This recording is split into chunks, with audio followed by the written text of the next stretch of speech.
How are we doing today? Yeah. Good. Who's watching the Chucky TV series? Oh, yeah. Right. Who's waiting to binge the whole thing? I did until this weekend. Okay. I binged all 6 episodes in like 24 hours. I advise against that. Everyone who's waiting to binge it, because everything's going to get spoiled for you by then.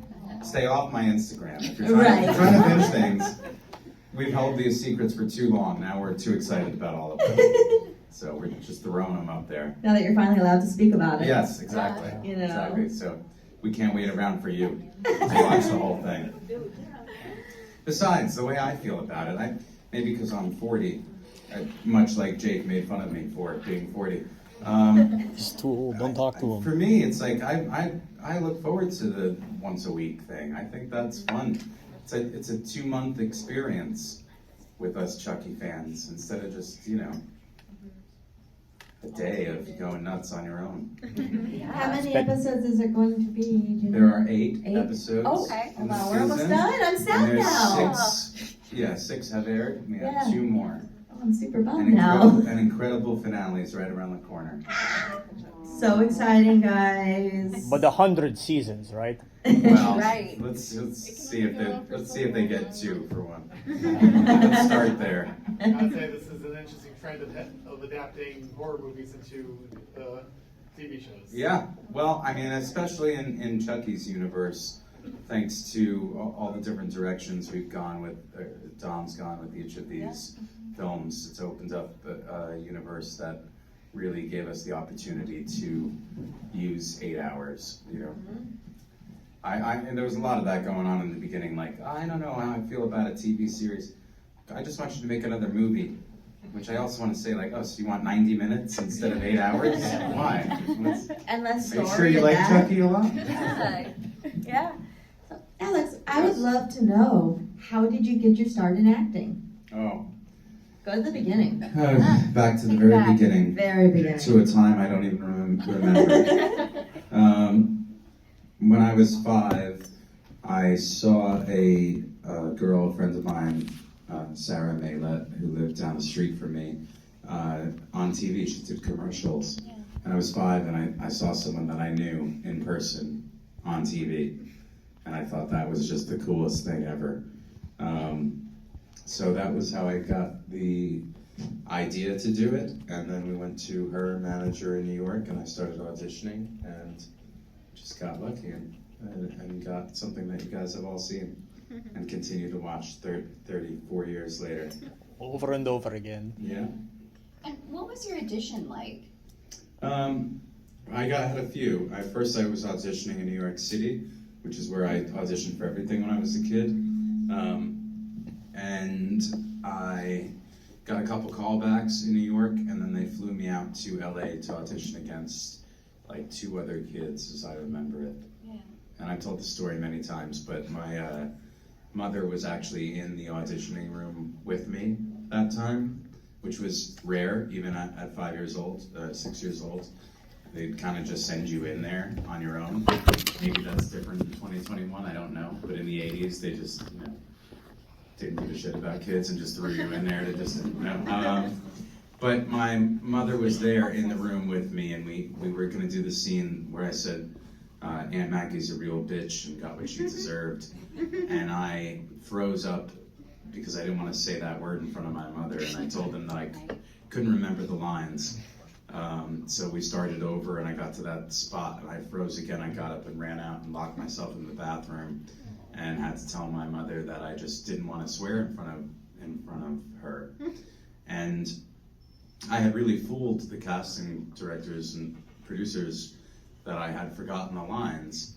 So they were like, well, this kid can act. He fooled all of us. And that helped.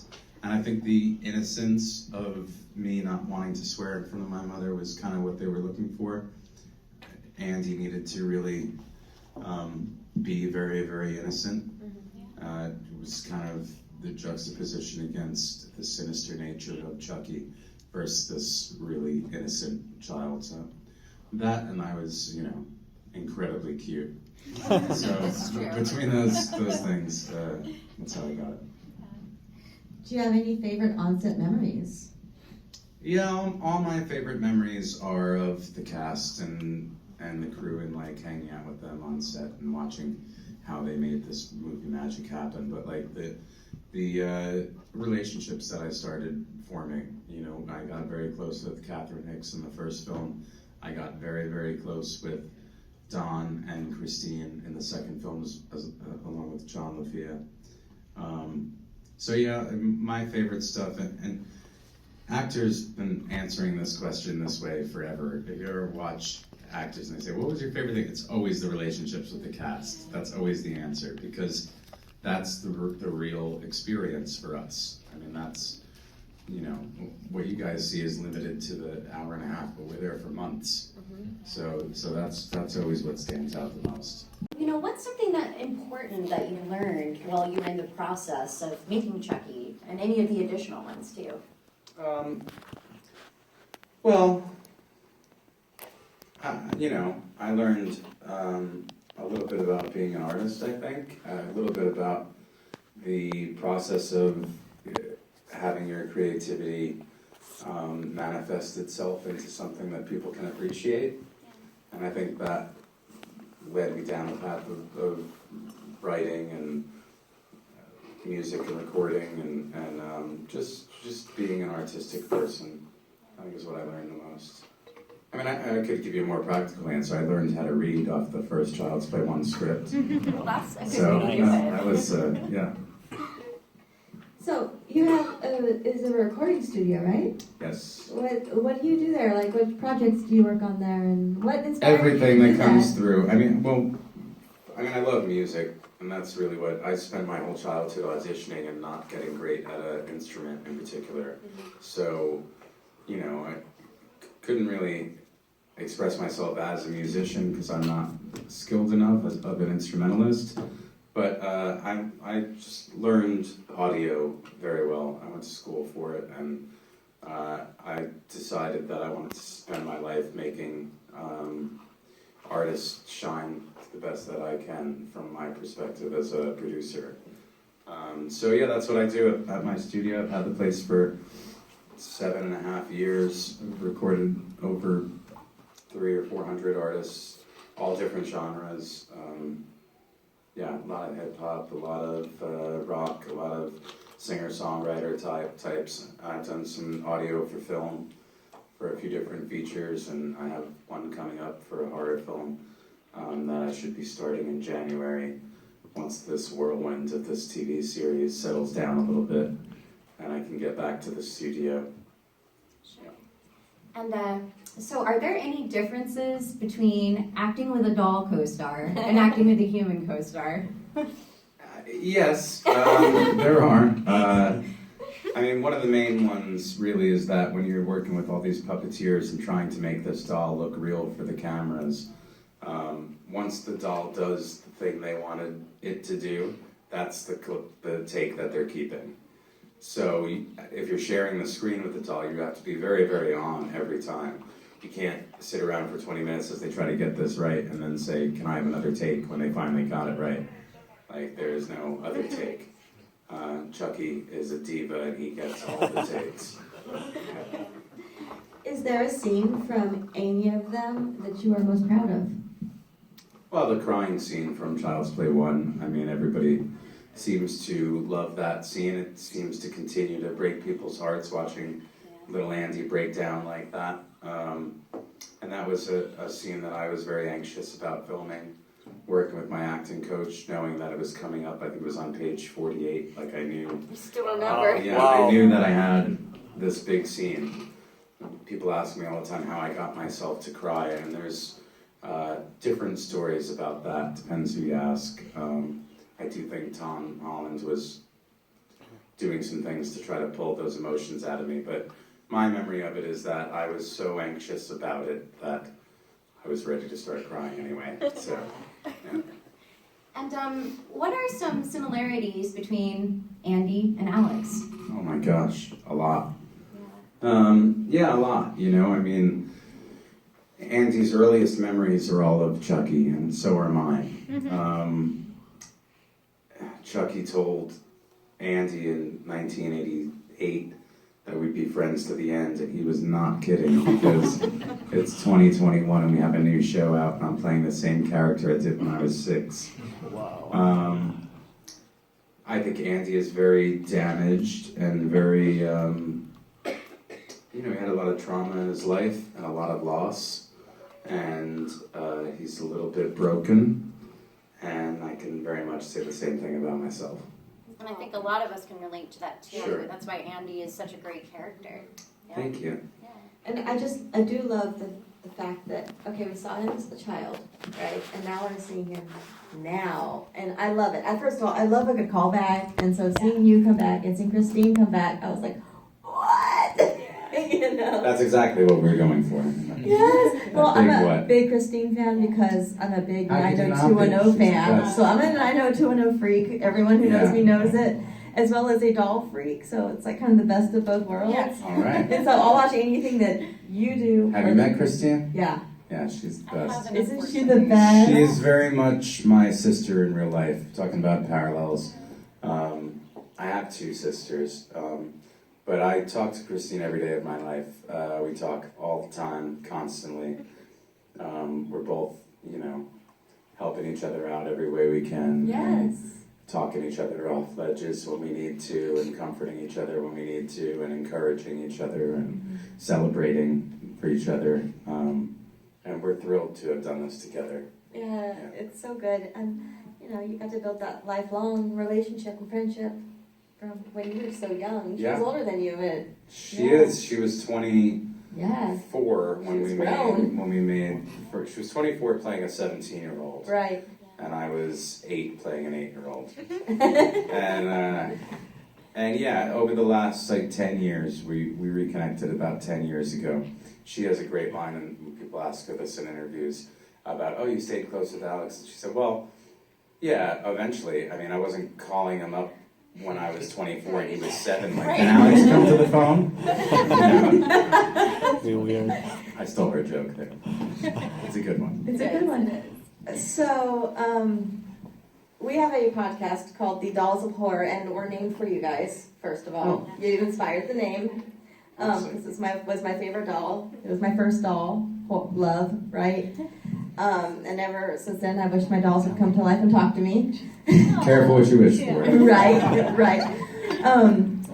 But I have, the trick-or-treat good guy doll sitting in my living room, freaking my husband out, as well as a bunch of other dolls, Yeah. Collection. And then I have one at my desk at work, in the law firm I work at, in my cubicle, freaking people out every chance I get. Sometimes it turns up in people's chairs, like the lawyers' It chairs. just turns up. We want to know, where do you keep your good guy doll? Well, we love giving you guys material to fuck with each other.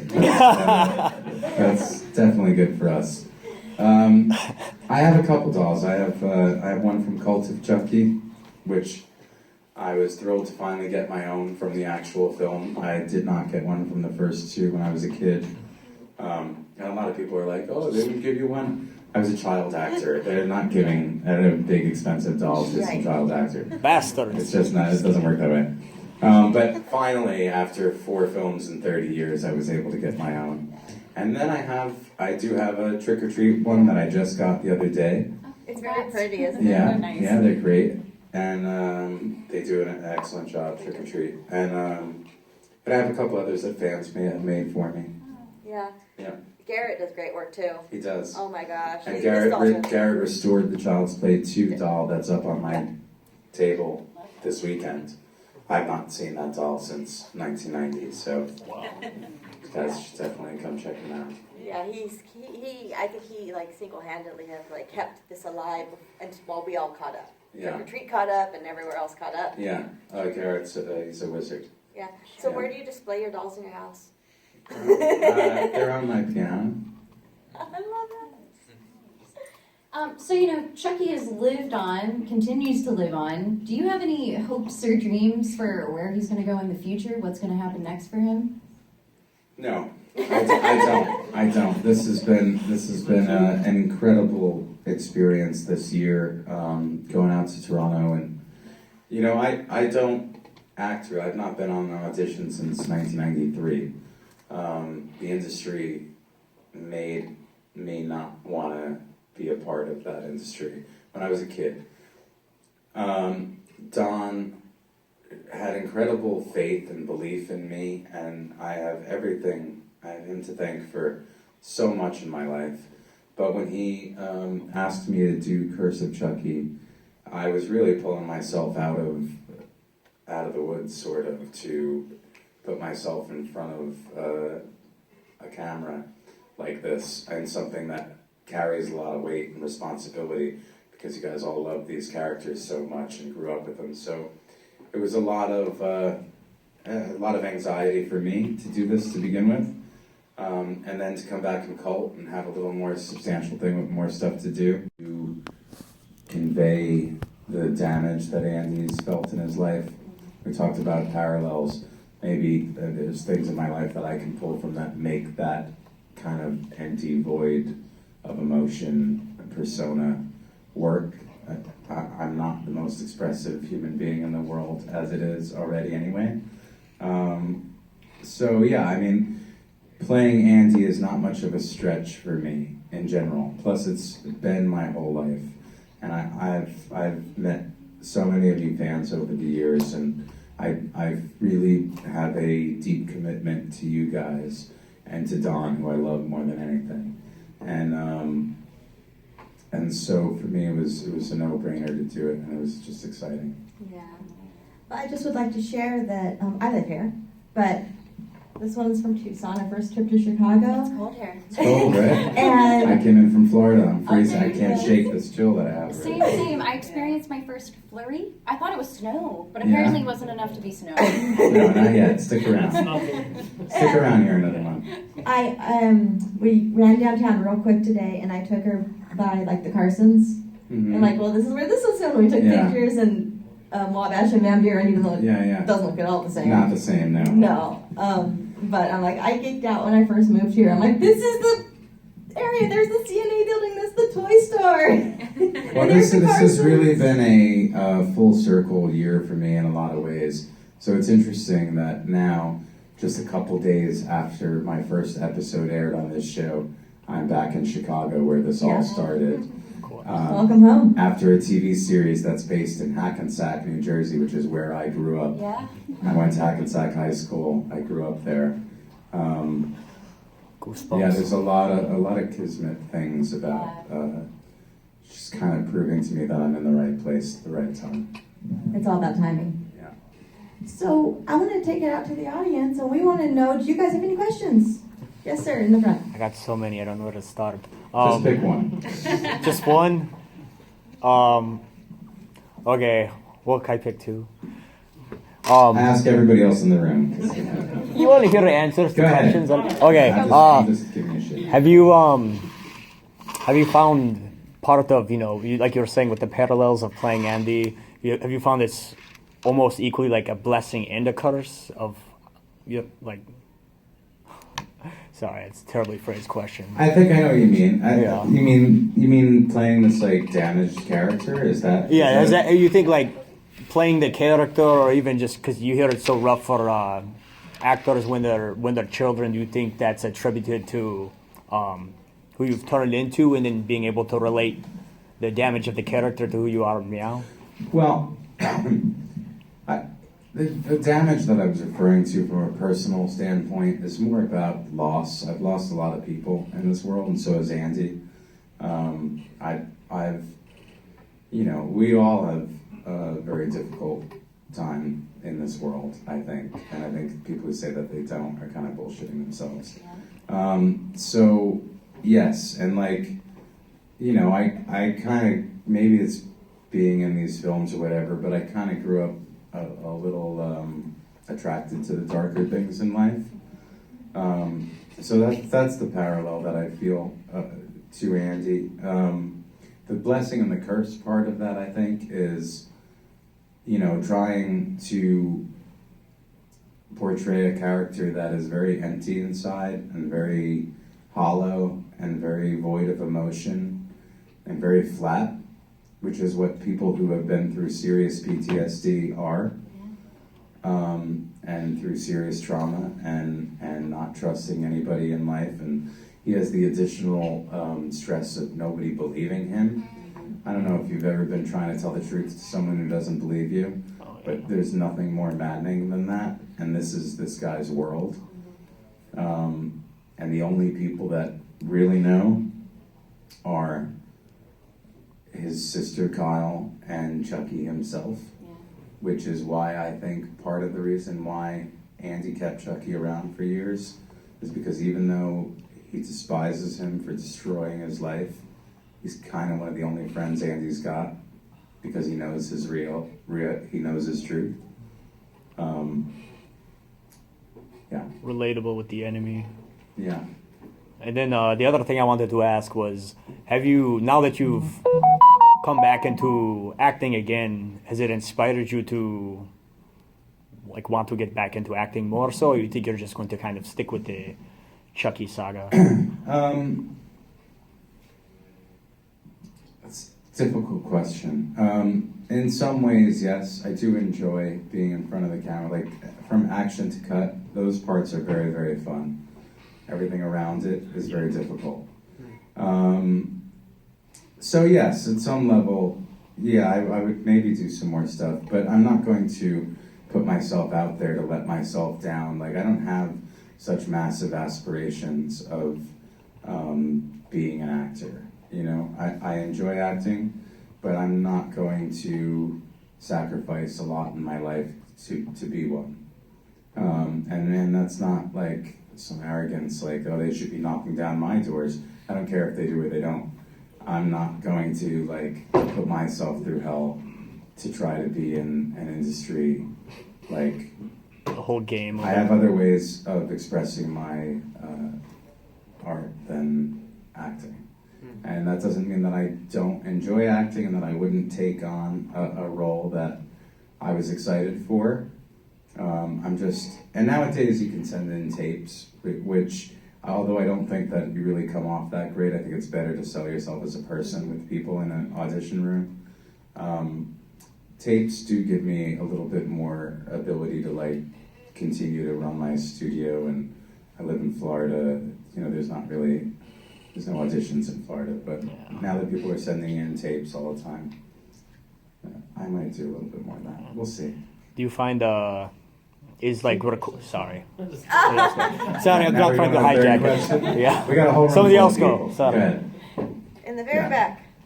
What are your nightmares like? Like, what are you afraid of? Failure. Yes. No. No, it's true. I just wanted to give a really dark answer to that. That's my My nightmare. nightmares are, they're usually hurting people close to me unintentionally and trying to make things better with them. Those are most of my nightmares, like getting into a fight with... No. That's the advantage of being in a horror movie at 6. I can't be scared very easily from things like that. You had a question up front here. You mentioned your music production. What different artists have you worked with in the past? Nobody that you know. I'm in Florida, so it's not really a big market for... Name drop someone. you don't know them. But a group called The Bunny the Bear. You're right, but it's Okay. cool.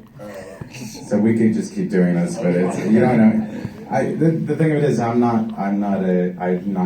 not a multi-million-dollar studio. I'm not getting Sony signed artists over there. That's not where my window of clients are. My clients are people that are willing to pay more than $20 an hour for a home studio somewhere, and they want to be in a professional setting where they know that things are going to sound right. So I'm in that window of people that take themselves seriously but are still on their way up, you know. And will someone that I record ultimately make it big? I'm sure that will happen eventually. But anyone who's ever actually worked in a recording studio, most people are not that talented. You know, they're just not, and that's okay. They're learning. It's an experience of getting in the studio and getting comfortable with that. Yeah, saying not that talented isn't really fair. They're not ready necessarily in a lot of cases, because they're really just spending their first times ever in a recording studio, and that's really what keeps me busy is jobs like that. Thank you. I saw you right there. Yeah, is that okay if I repeat this question? You're already doing it. I'm actually not. Go ahead. So, because he doesn't appear in person very much, were you able to interact with Brad Dourif during the production? And if not, was it difficult, like not acting opposite him for those scenes? Well, luckily his voice is on set all the time, so it doesn't go the way that you might think that we just move this mouth and then he dubs it to the Chucky's mouth. It's actually the other way around. His voice is there and they move Chucky's mouth around his voice. And that has actually, technology has caught up with that, and now they actually can program his lines to where they program what it is Chucky's. If it were some script supervisor being like, I'm going to kill you, Andy. Andy, I'm going to kill you. And it would be very, very much more difficult to act to that.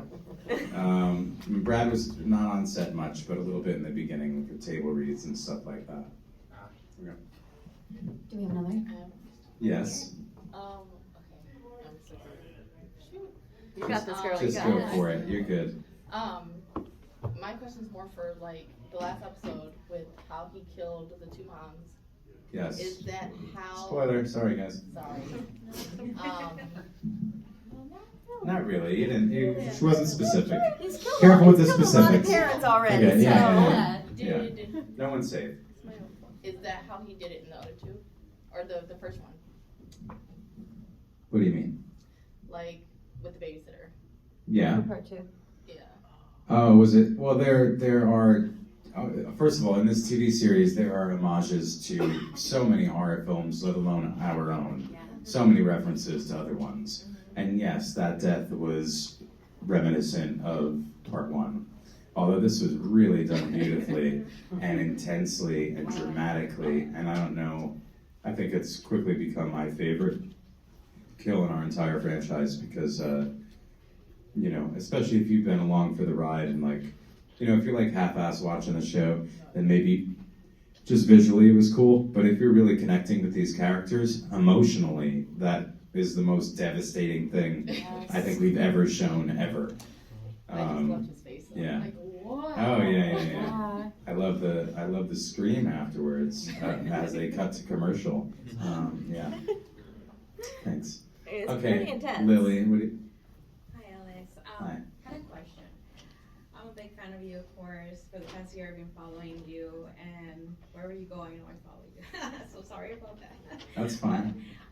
Tell me more about your experience with Jennifer, because I just Yeah, love her. Jennifer is exactly like you guys all think she is. She really is. Jennifer is like Tiffany. She's not Tiffany. I mean, you know, but she is very much Jennifer Tilly all the time. She's incredibly sweet, incredibly gracious, generous, kind. Yeah, you know, she's arguably the biggest star on our show, and she's fastest to respond to texts out of anyone I know. Like, she's just a very gracious, giving person to the people around her that she's fond of, and I'm very happy that, you know, she's as fond of me as I am of her. So yeah, she's fantastic. I had another question. Okay. So whenever you travel, how do you carry Chucky with you, or do you put him in a luggage, or do people look at you weird? I don't walk around the airport with Chucky, if that's what you're thinking. That might count as it. Yeah. Against, Don't do that. No, I was bringing the doll from Cult around with me for a while, and he's soft-bodied. He's made to look like, they call him a walkabout Chucky because his arms and legs kind of droop. So if you're holding him under your arm, there's some life to it. But that also means that he's foldable. So I put you know, bubble wrap and clothing over his face and then squeeze the rest of him into a box. And for the most part, I don't have to open that up the whole time till I get there. Every now and then, security wants to know what's in my bag. And yeah, I don't like pulling him out in the airport like that. Right. So luckily they've been kind of cool about it a couple times. I remember one time I was going through late at night, and it was just me and the security people. There was nobody there. It's one of those times where it's like you feel like you're on a private plane or something because there's nobody there. And I walked through, and this woman goes, "What do you got in here?" And I said, "What does it look like?" She goes, "It looks like you got a baby in here." I said, "No, it's Chucky." She goes, "Oh, hell no, I'm not even touching it." They didn't open it up. They let me on my way. All I had to say was it was Chucky. They were like, "No, I'm good. You got a baby. I'm good." Oh my gosh.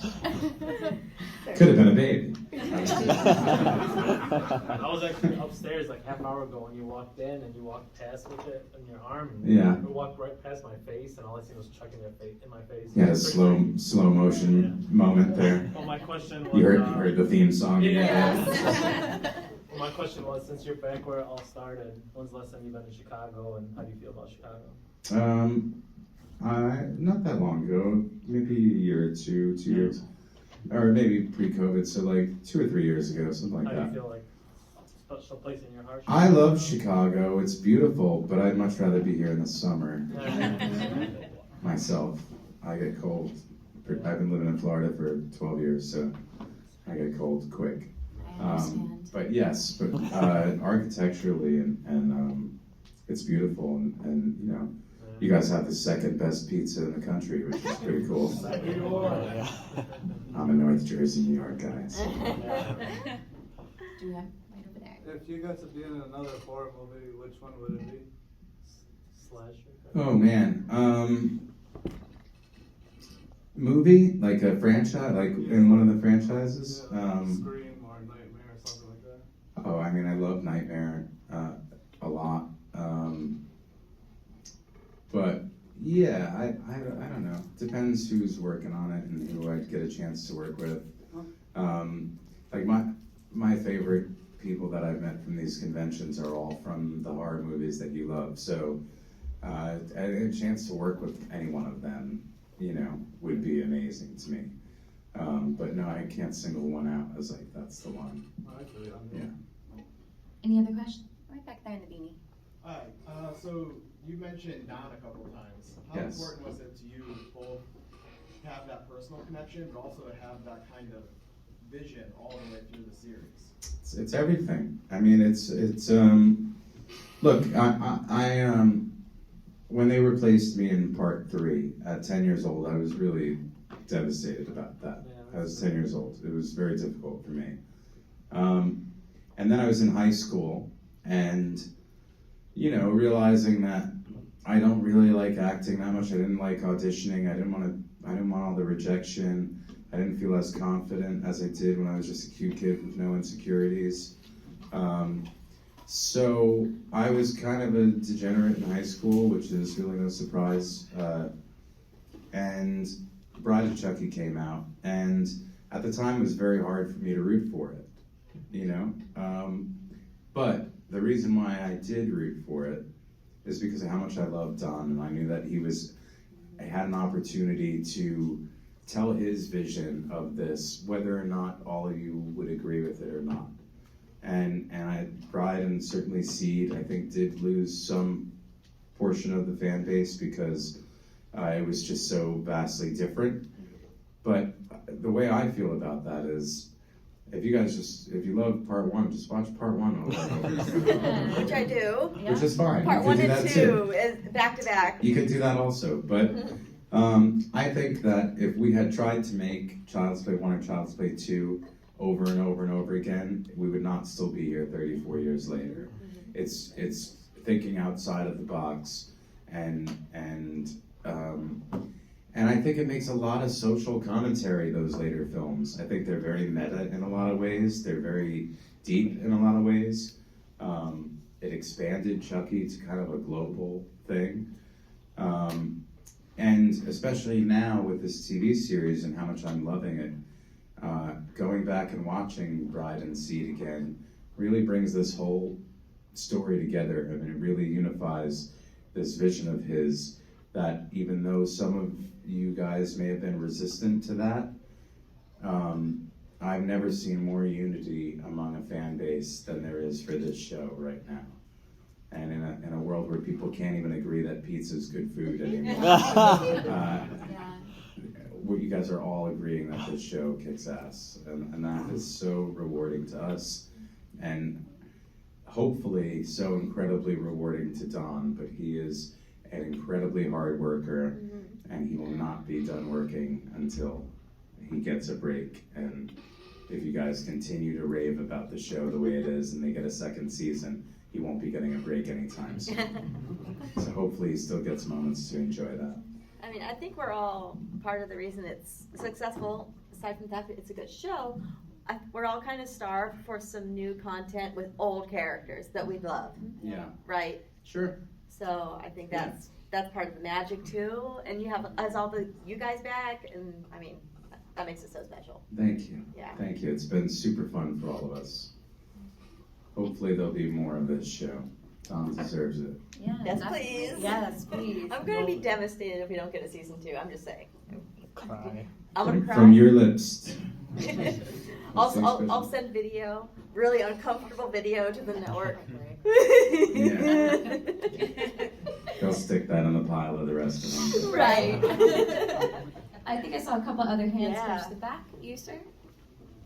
When I saw you at your panel, I completely geeked out and I didn't know what to do. Was there anybody that you admire, like celebrities that you geek out over? Oh, of course. Yeah. I'm a massive Michael C. Hall fan, and I absolutely love Dexter, and I love all the work that he's done. I love his new band, Princess Goes to the Butterfly Museum. I admire him greatly. I'm a big Kiefer Sutherland fan. Music-wise, I mean, I've seen 9 Inch Nails 70 times in concert. I'm a massive Jack White fan. So yes, part of the reason, people have been saying to me for years that like, oh, you're so grounded and you're so down to earth. It's like, yeah, I live on earth. Just like you. Like, of course I'm down to earth. But no, the truth is I know what it's like to be a fan of things. I know what having, only 2 or 3 minutes with someone who means everything to you, and that's your opportunity to express yourself. I know what that feels like. So I think that makes me a little more understanding and tolerant of, tolerance is a weird word, but what I mean by that is like, it's fucking exhausting. Yeah. It's exhausting meeting people all day long and being on for everybody. And the reason why I can push through it and why I can do 8 weekends in a row is because I value that for you guys the same way that I value it for myself whenever I get that opportunity. Do we have any other questions out there, sir? So, Kenneth, what do you got? Don, I feel like Don Mancini is probably the most disrespected / underrated director in horror. Like, his ability to like take chances, whether you like it or not, like his innovation, I can just go on and on. Yeah. I'd agree with underrated. I think disrespected that's in the game. That's the way it is. Everybody gets disrespected in this world. Let's agree on underrated. Yes. Right? So, with respect to you, unfortunately, having to sit on the sidelines for so many years, and with the changes that came after, let's just call it Child's Play 3, right? If had he consulted with you about the direction with respect to changing the character or the design or any change that people freaked out about or loved, what would you have done differently? In Don, I trust. I'm not going to answer that the way that you want me to answer that. No, there's no. No, it's true though. The truth is, even though I do consider myself a writer somewhat, and I do, Don lets me insert certain thoughts that I have about things. There are a couple things that he's gone story-wise with things that I had mentioned. There's certainly lines that he's let me adjust a little bit. I have a line towards the end of this that I wrote that I'm so happy he included. I mean, I said it to him, he laughed, and then when I got the next draft, there it was on the page. So we're collaborative in that sense. But yes, as far as if it were my thing, would I do things my way? Of course. Would my way be different than Don's? Of course. But my way would not be better. It just wouldn't be. It would be really good, but I think Don is stepping back with this series and looking at everything that he's done as a whole. I think it's all just really brilliant and clever and full of risks and willing to offend people.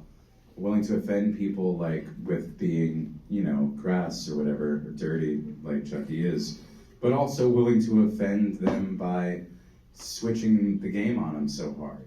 Like, a lot of Chucky fans have it in their head what they think should be what happens. And Don's gonna do something very differently than what you've thought of. And I'm so happy that he does it that way. I mean, sure, there's some fan service things along the way, but even when he does that, it's like really brilliantly executed, so, yeah. So was there like a particular moment where it kind of hit you how big Chucky was going to become and how big it was? Yeah, I mean, with the first film, I was in a tuxedo at a movie theater with 700 people from my town came out to watch the film, and I stood outside and signed autographs for hours afterwards. Little 7-year-old autographs, but autographs nonetheless, I remember back then my dad was, oh, you should write best wishes or best of luck or something like that. And I did for years. Some people have early ass autographs of me when I was a kid writing best of luck or best wishes. I didn't realize then that I should write friends to the end. Chucky did it. So that makes sense. I figured that out later. So we have time for one more question. Do we have any more? Yes. Since you're dressed as Chucky, Yes. it's gotta be With the heart of Damballa. I mean, come on. I'm seeing it tomorrow, and I'm gonna be all dressed up. All right, cool. It's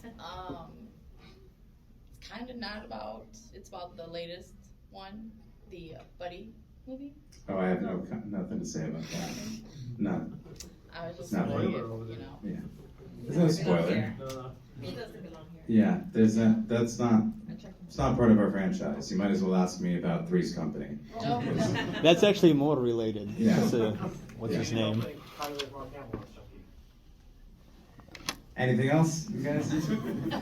Yes. How absurd. Working with Fiona, is it like, since you worked with Brad when you were a kid, was Yeah. it interesting? Oh, I mean, we didn't have that much stuff together in Cult, but we had that one scene, which was thrilling for me. I'm blown away by her all the time.